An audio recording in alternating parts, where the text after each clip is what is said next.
This is the After Party, live with Kim McAllister. Pick a couch, grab a drink, and settle into the conversation.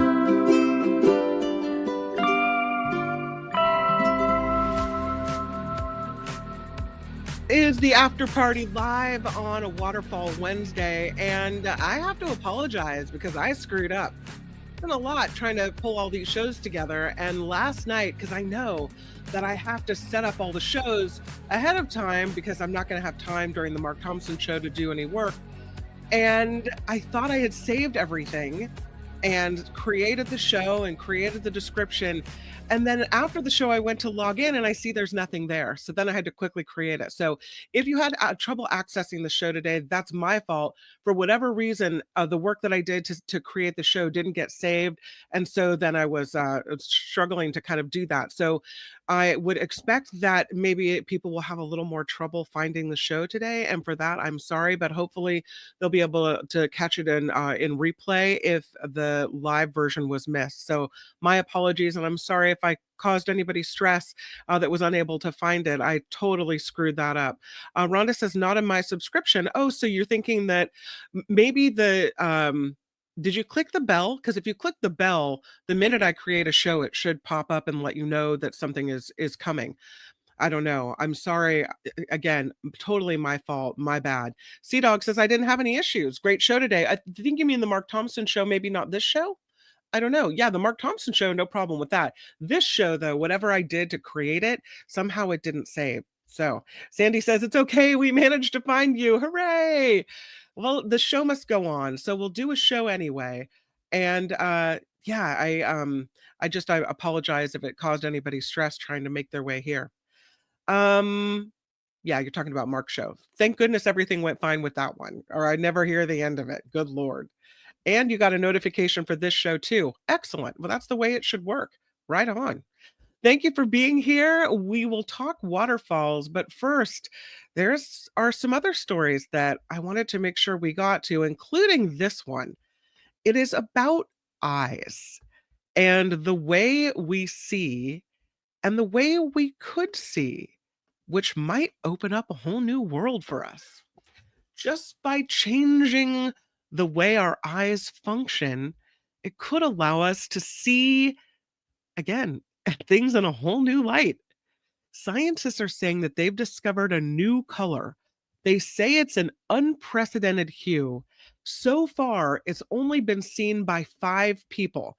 This is what it most closely looks like, this kind of teal. But apparently, this is with our eyes, the way we can see, it's similar to this, but way different. So this is the closest thing that we can approximate it to, this kind of bright teal color. But changing our eyes could allow us to see it. They're calling this color Olo, O-L-O, Olo. And it's described as an intensely saturated teal.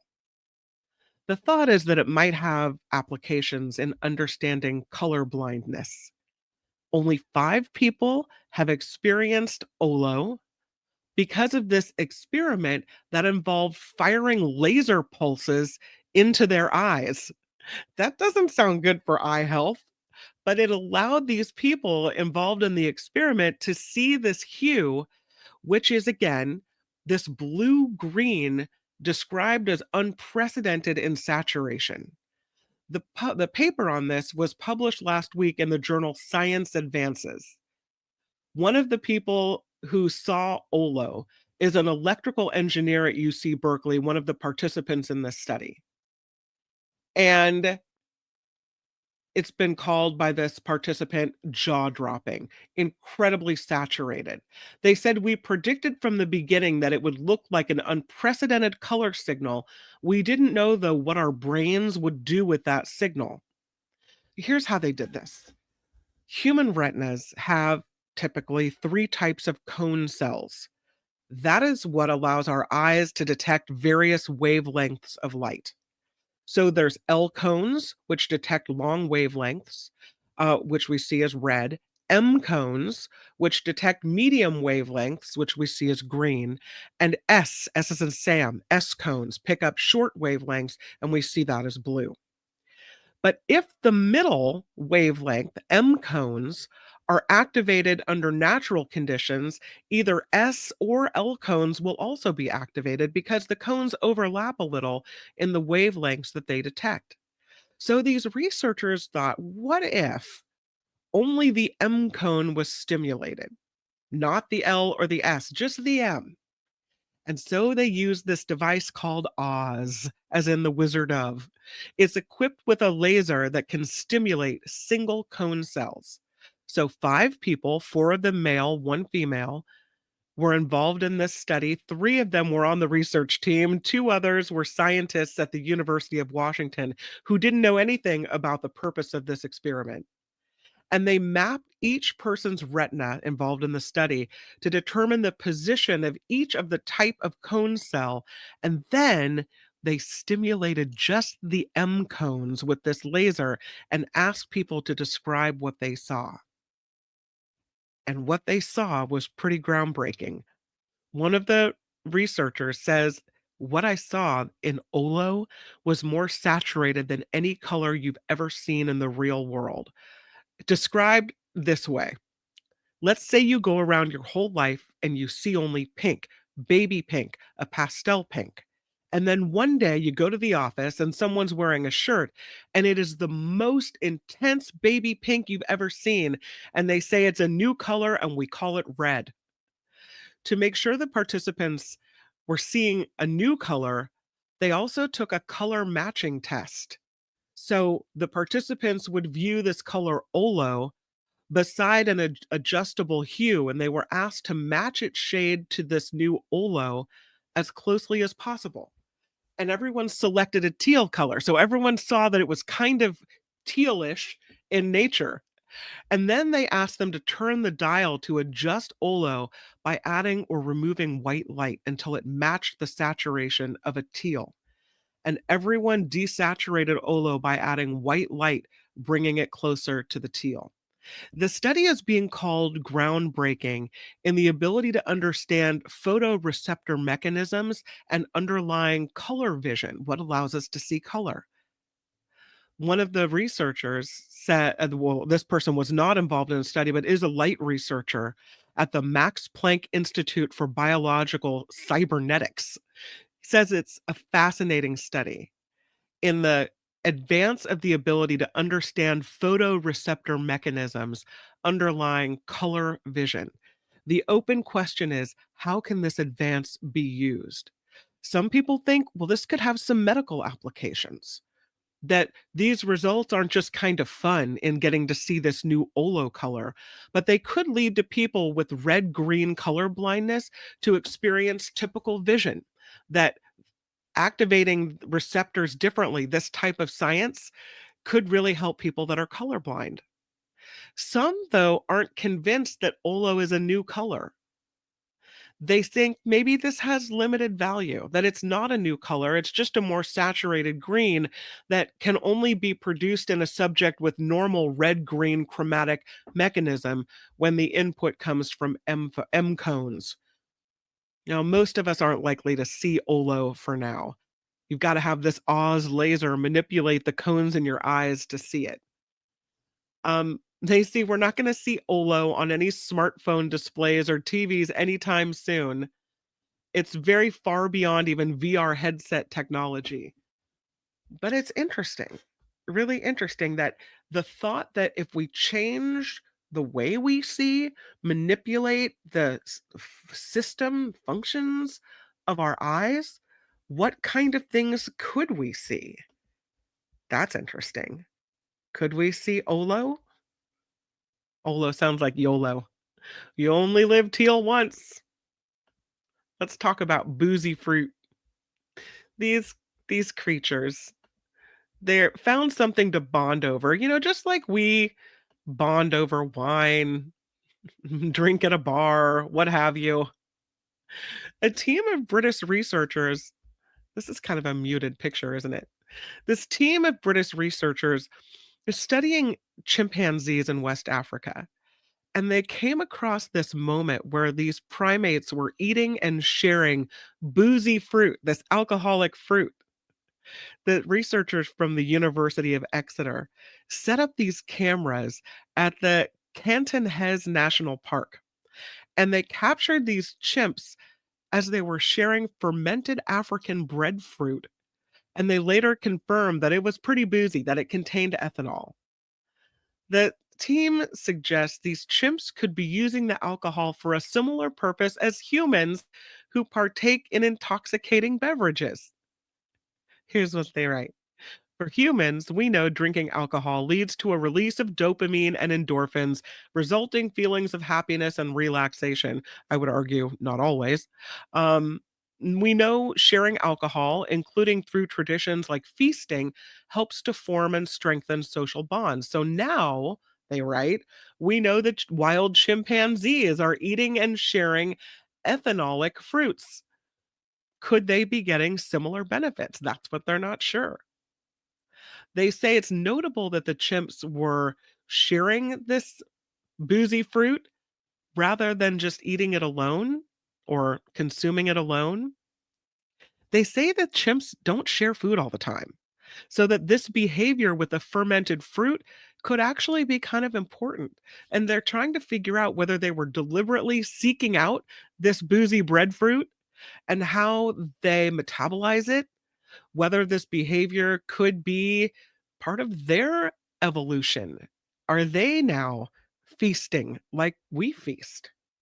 Maybe our traditions in feasting and sharing booze with each other have origins in our evolution.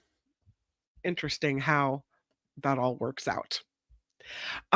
Still watching the moose migration cam, and it turns out that I'm not alone because millions of people are tuning in to watch the moose cam in Sweden.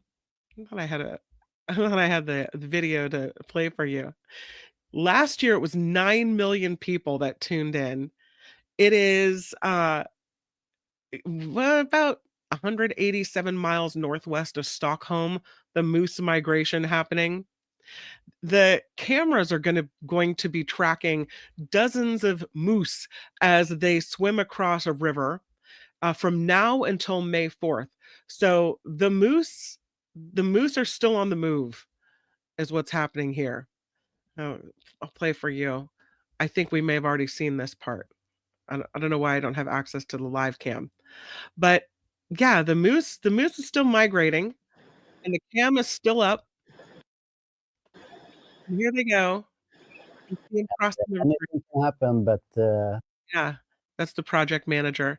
But apparently, there's 76,000 members on the Moose Cam Facebook page.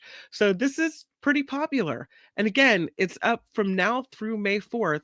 So if you search for the Moose Cam, you may be able to still catch these guys as they cross the river and go through the woods, over the river and through the woods. Look at them trying to get out of the water there, the icy water, as the moose are on the move again now through May 4th. So that continues to be a popular thing to view. Very cool.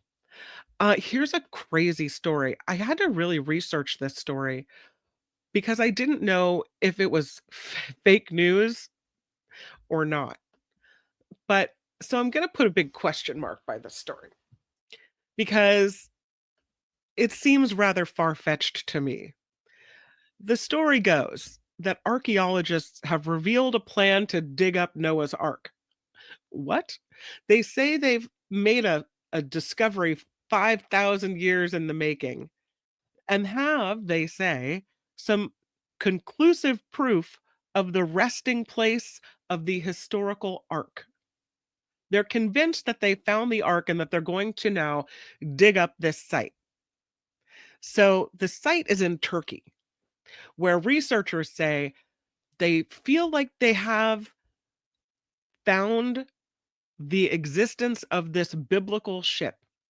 You know, Noah's Ark, that in the story of the Bible transported two of every animal species after God flooded the earth, right? They think it's in this thing called the Darupanar Formation, which is this geological structure in the eastern part of Turkey. It's a 538-foot geological structure, and they think it's proof of the ark. They took some rock and soil samples from this area and said it contains traces of clay-like materials, marine deposits, seafood remnants, including mollusks.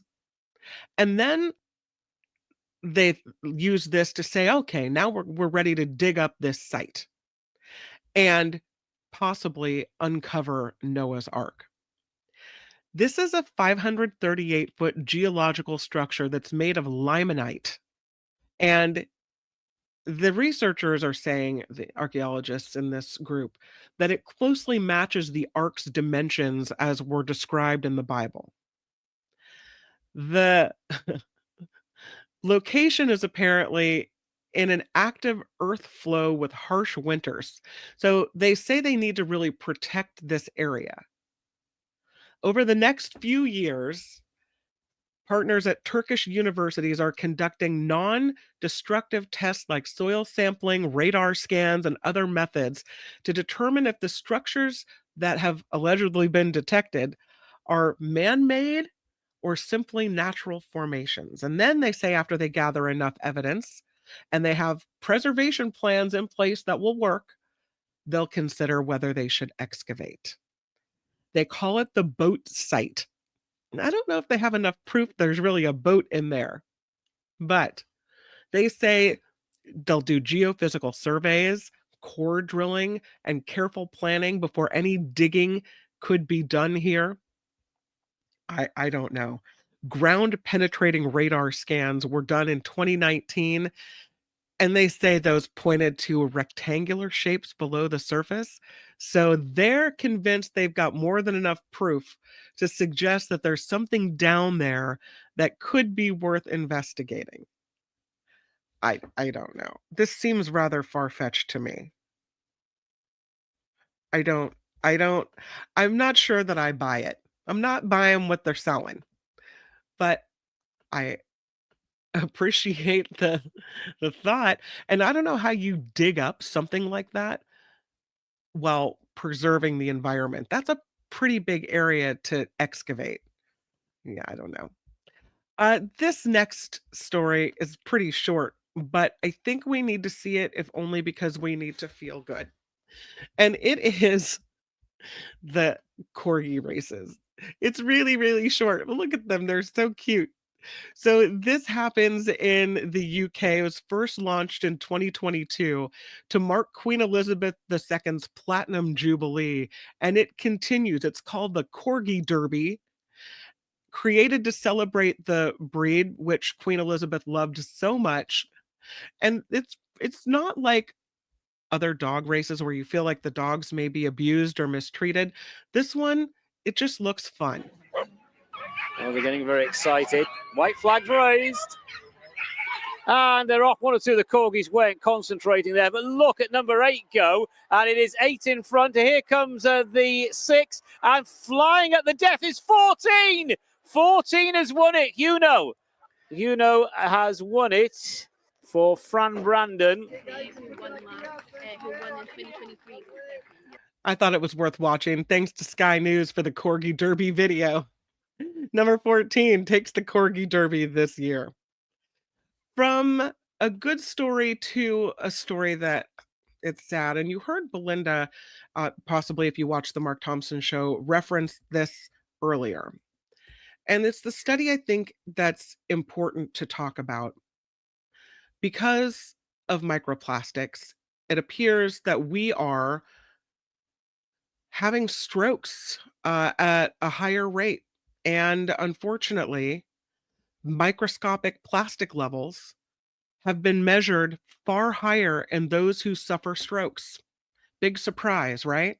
That patients who suffered strokes, mini strokes, or temporary blindness have levels of nanoplastic particles in their necks that are far higher than the levels in healthy people. The abstract of this study was released by the American Heart Association. They've got a scientific conference underway in Baltimore. And Doctors involved in the study say it adds to this growing list of evidence, troubling evidence, linking vascular disease to nanoplastics. It is fragments, nanoplastics, that are smaller than microplastics and can be absorbed into our bodies and penetrate our biological barriers, and they accumulate within us. The particles are described as being smaller than 5 millimeters in diameter, and these nanoplastics are even smaller, thought of as less than 1 micrometer or 1,000 nanometers, which is hard for me to wrap my brain around, but they're tiny, itty bitty fragments of plastic that come from things like you see here: water bottles, food packaging, synthetic fabrics. All of these things have been found concentrated in our major organs, right? We know they're in our lungs, they're in our heart, our liver, the placenta, the penis, the testicles, even the brain. And so now we didn't know what it meant to our health. We knew that the plastics were there and accumulating within us, but what does that mean for our health? Well, now doctors are saying, listen, we got a big risk here of cardiovascular health issues. In March of last year, there was a study done in Italy that determined that patients with carotid artery plaque, in which microplastics and nanoplastics were detected, had a higher risk of heart attack or myocardial infarction or stroke or death from any cause at 34 months of follow-up than those in whom the fragments were not detected. Then, researchers at the University of New Mexico detected microplastics in human brains at much higher concentrations than in other organs. The plastic accumulation appears to be growing over time, increasing 50% over just 8 years. Now, fast forward to this study. Of fewer than 50 participants, University of New Mexico researchers examined carotid artery samples taken from 3 groups of patients. So, those who had artery clogging plaque in the neck and experienced a stroke, a mini stroke, or a temporary loss of vision, those who had plaque but didn't have those symptoms, and those who had healthy carotids with no plaque. And they found the group that suffered strokes had these nanoplastic concentration levels 51 times higher than those who had no plaque or buildups. Is it the nanoplastics that are building up in the plaque and causing even thicker buildup? Those who had plaque but didn't suffer strokes had 16 times higher than those with no plaque. The study hasn't been peer reviewed yet, hasn't been published in a medical journal yet, but doctors say the evidence is interesting and also troubling and really shows us that there may be some kind of link between these nanoplastic particles and vascular disease. To date, according to researchers, we haven't considered exposure to plastic micro nanoparticles a modifiable risk factor for stroke.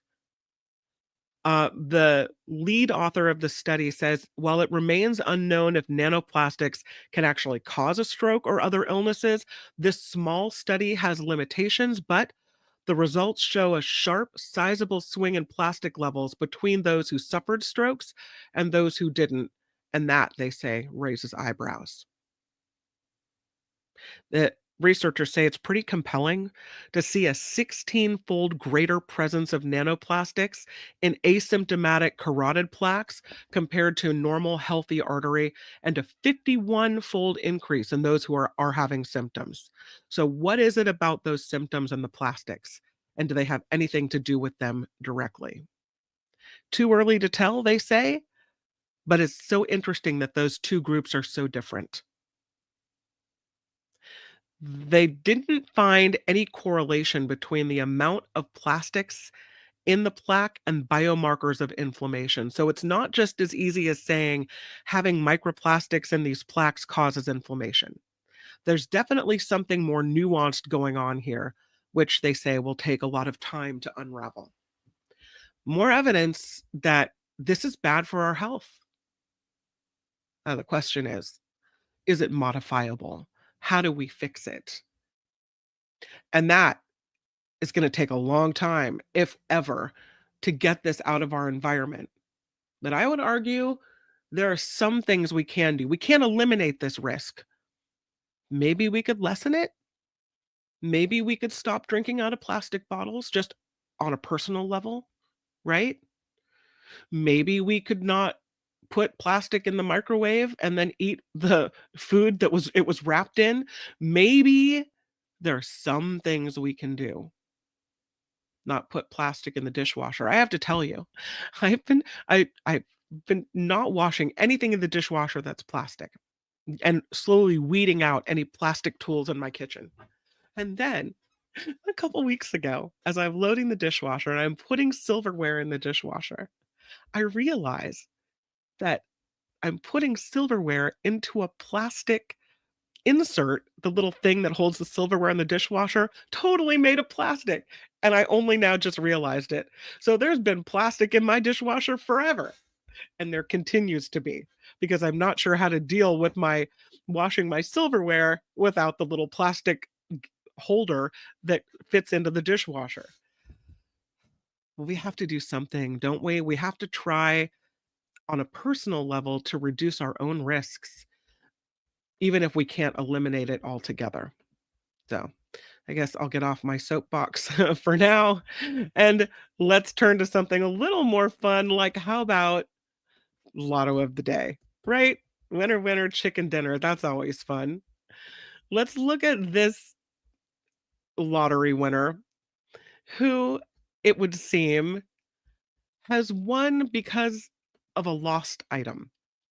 This is in Washington State, where this man said losing and finding his debit card led him to win the lottery. Out of Marysville, Washington, this man says he got home from a trip to Winco Foods and he realized, oh, left my debit card at the store. I don't have my debit card. So he goes back to the store where luckily employees had found his debit card and they kept it safe for him, thinking he's going to realize he doesn't have it. He's going to come back. And that's what happened. And the guy recalls thinking when he gets his debit card, this must be my lucky day. I should buy a lottery ticket. And he does. So one of his purchases hit a 5 ticket, ended up matching all 5 numbers in this drawing, and he earns a $480,000, they call it a cash pot. He says his prize money will go toward crossing some items off of his bucket list. He wants to take a trip to Japan and he wants to explore the East Coast of the United States. Hey, we did that yesterday. We went to Plymouth, Massachusetts together virtually, right? But can you imagine? You lose your debit card, you find that they've held it for you at the store, and you think, oh, this is my lucky day. I'm about to buy a lottery ticket. Boom, $480,000 in your pocket. Gotta love it. And that is the lotto of the day. How about this? This story, it reminds me of, you remember that scene that the WKRP in Cincinnati where it was the turkey drop? You remember this? This kind of reminds me of that. Although in this particular story, they're not dropping heavy turkeys from the sky, but instead it was an Easter marshmallow drop from the sky. And I do have some video of this. It's kind of a good idea, but it happened in Detroit, in Michigan, where there was a chopper that came overhead and then spilled out marshmallows into this area where kids could then run and pick them up. So it was like there they are. Yeah.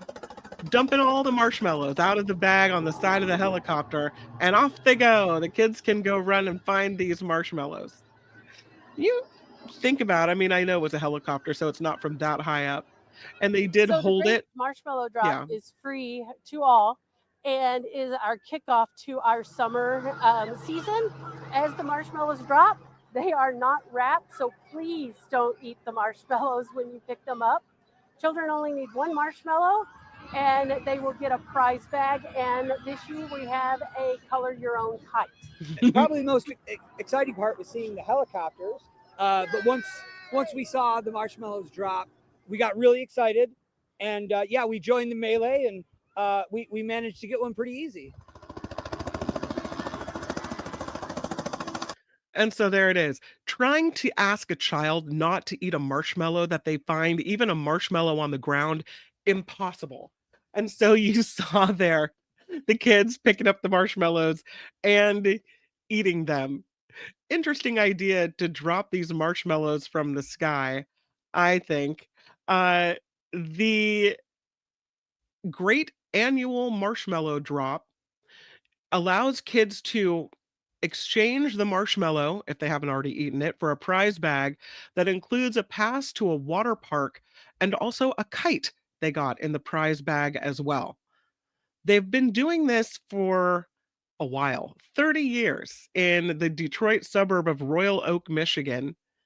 And they say it's really exciting to see those marshmallows fall from the sky. I think that's pretty cool. They say 15,000 marshmallows were dropped at this event. The chopper made 4 passes. They had 3 different age categories with the marshmallow hunt.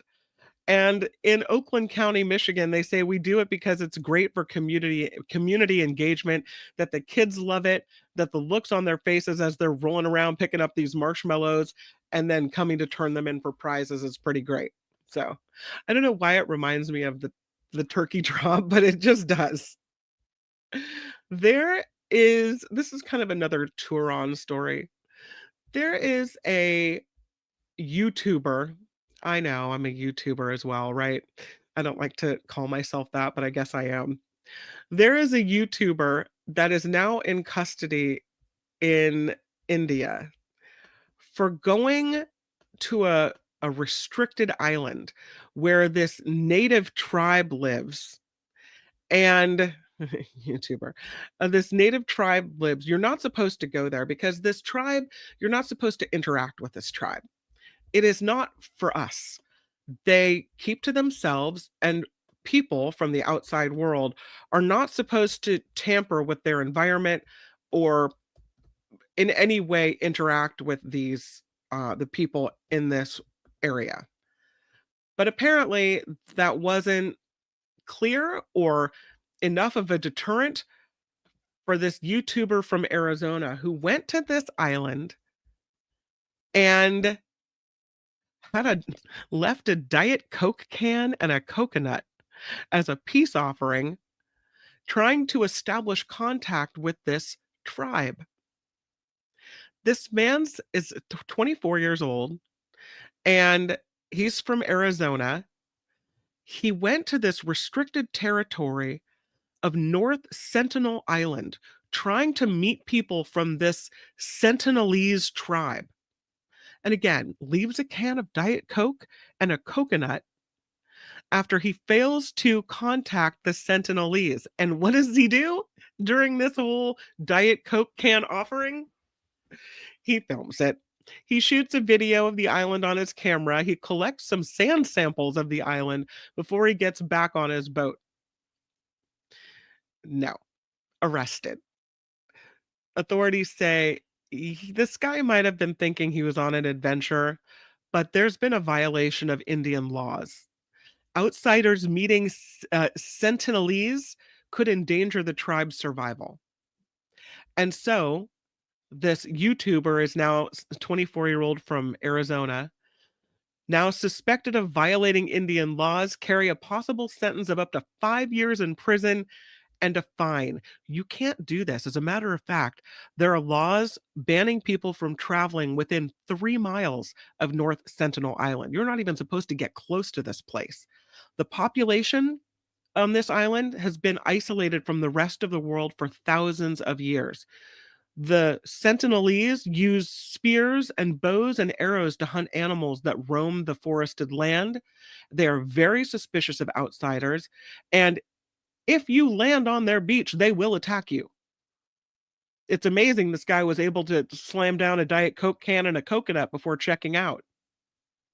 There was a an American missionary who decided to go to this island in 2018, who was killed by the islanders, who apparently shot him with arrows and then buried his body on the beach.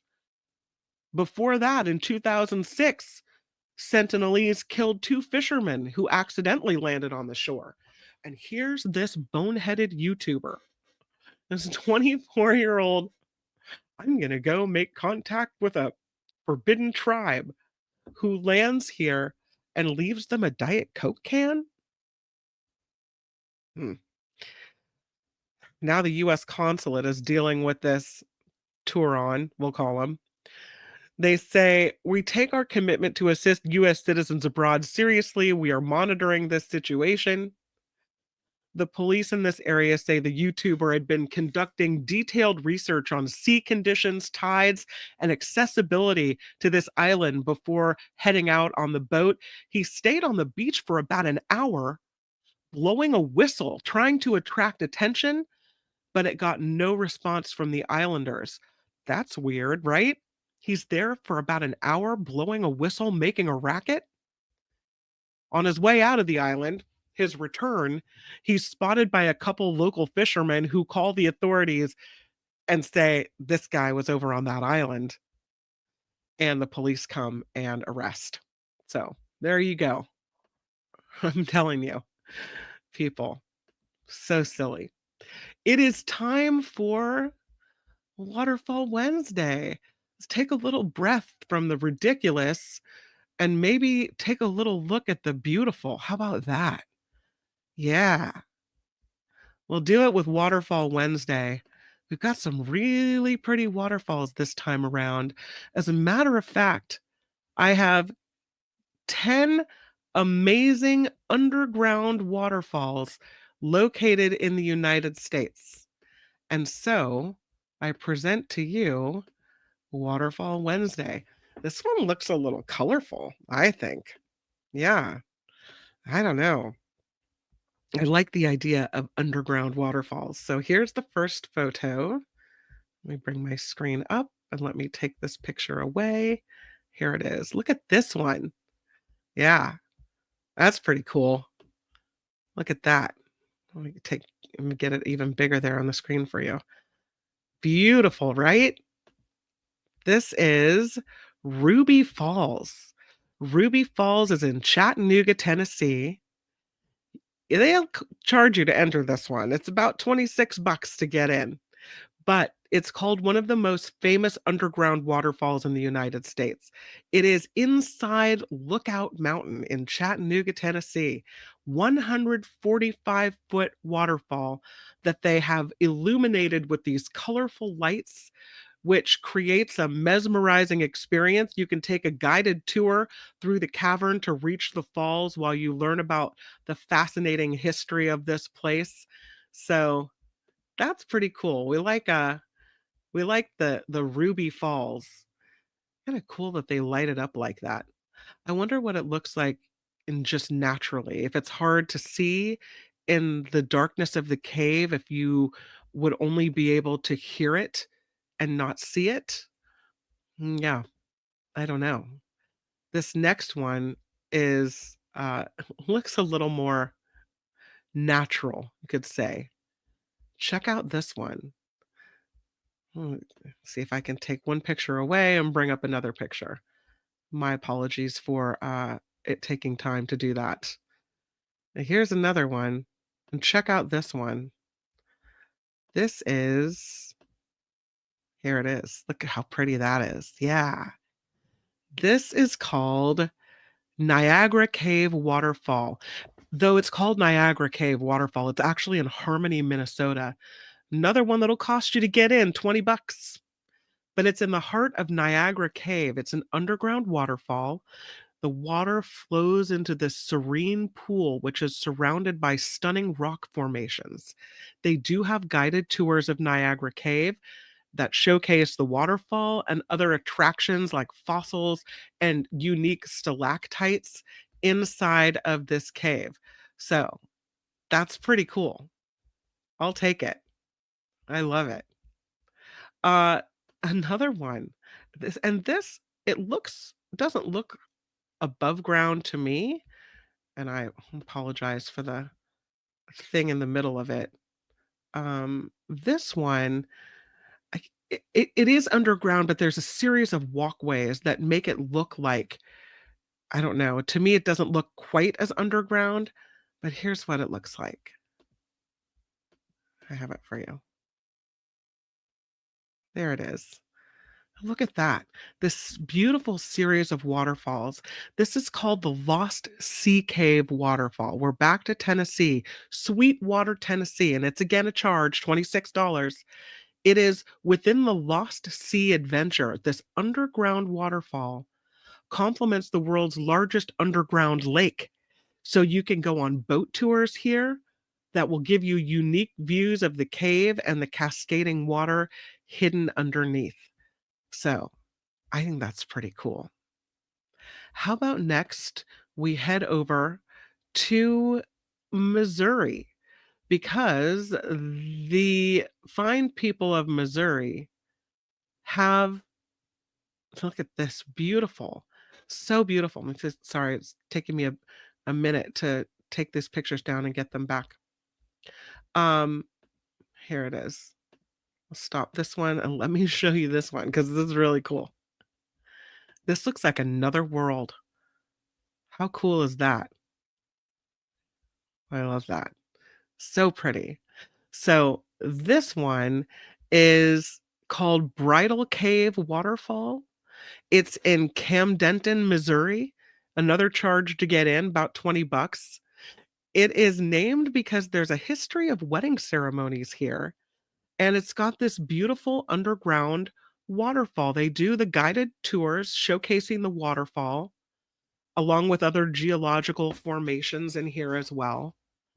But yeah, so pretty. I can just imagine a wedding there that would look like just something off of another planet. Really cool. Love that. I have some more pictures to show you as well. The next one is called Cumberland Caverns, Cumberland Caverns Waterfall. And this one, I think, let's see if I can get to the picture. Pardon me. Cumberland Caverns Waterfall. Let me go back to the photos. It is in McMinnville, Tennessee. A lot of these underground waterfalls in Tennessee. It'll cost you $25 to get into this one, but it's within Cumberland Caverns. It's an underground waterfall that is a highlight of the guided tours offered in this area. The water cascades as it flows to this serene underground pool. There are all kinds of limestone formations that are really beautiful in this area. Here's a take a look at this. How gorgeous is this? Here it is. Yeah, look at that. So the water flows down and goes into these underground pools. So pretty. Kind of like you're checking out and going to a whole nother universe when you go in there. By the way, I found these underground waterfalls on thenatureseeker.com. So, how about this one? We'll end it with this waterfall. It is called the Stevens Gap Cave and Waterfall. And this one is in Scottsboro, Alabama. You can get in for free, but you do have to get a permit before you go see this one. And I think this is pretty special. I'm going to get this one for you so you can see it. Let me try to save it in a different way. But it's pretty incredible. This is worth the wait. Here's the picture of this waterfall, which I think would be worth visiting. Check it out. It's another underground waterfall. And here it is. What a beautiful place to be. This one is, again, it is in Scottsboro, Alabama. Stevens Gap Cave. It's got this dramatic underground waterfall that cascades into a deep rocky chamber. and spelunkers love this one. They say the visuals here are striking. It does require some technical gear for exploration, but it's for experienced adventures, super fun. There are a lot of these underground waterfalls hidden across the United States that are just so beautiful and interesting. Really interesting. And that, my friends, is Waterfall Wednesday. So thank you for being here for it. I am going to the chat, see what you guys have to say. It looks like everyone finally found the show.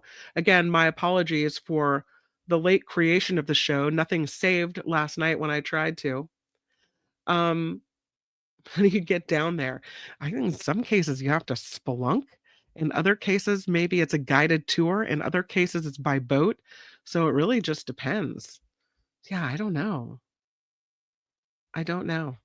Very interesting.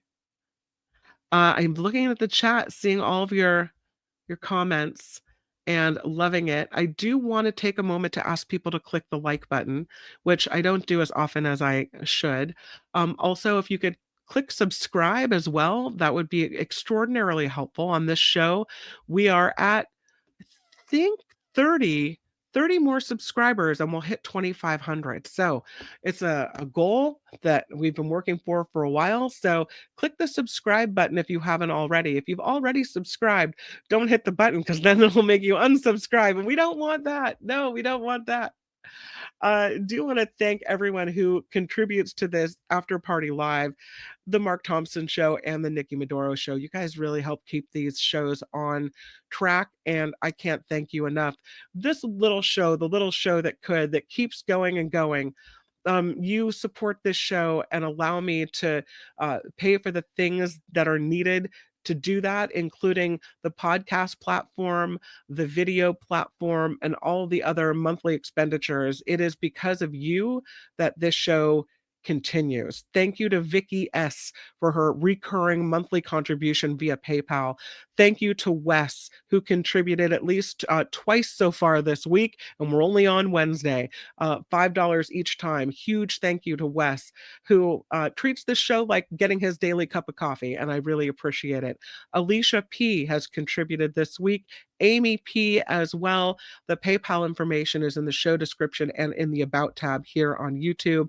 And again, thank you to everyone who not only contributes in that way, but also spends time here, contributes by forwarding me stories. I get so many great stories from you guys. So thank you so much. And thank you for finding the show today, even though I didn't make it easy. I appreciate you. All right, that is the After Party Live on a Waterfall Wednesday. Tomorrow on the Mark Thompson Show, 11 a.m. here on YouTube. We'll talk to the amazing David Katz, former federal prosecutor, now defense attorney, and always a fun conversation. Then it's Trivia Thursday here on the After Party Live, and then 5 o'clock tomorrow night. If you haven't already, click subscribe on this show and set the alarm to remind you when it is on. The Nikki Maduro Show happens at 5 p.m. Thursday evenings, cocktails, mocktails, and politics, and a lot of fun. So I hope you'll join me for that as well. But for now, make it a great rest of your Wednesday, and I will see you tomorrow here on the YouTube. The After Party Live would like to thank the following contributors and viewers like you.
Yes, please do.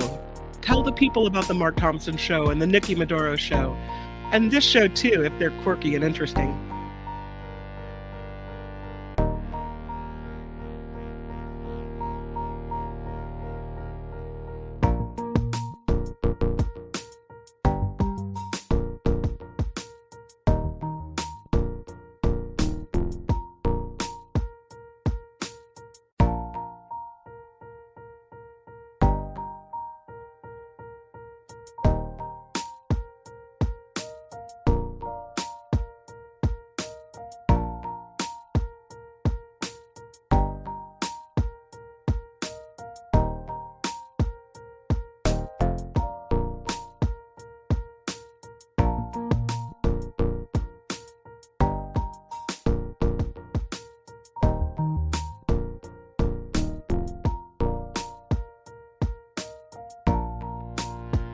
Yes, please click like.